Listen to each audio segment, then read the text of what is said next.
महेश तिमी किन bachelor join गरेको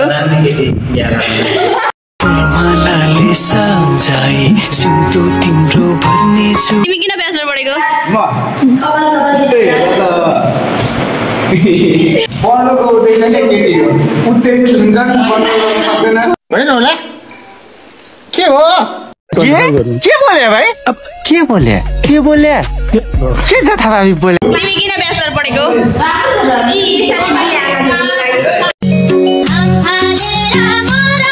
ओइ गंगा तिमी किन ब्याचलर पढेको किन चुपा देखै म जानलाई विदेशमा करिना तिमी किन ब्याचलर पढेको म बिहे गर्नुको लागि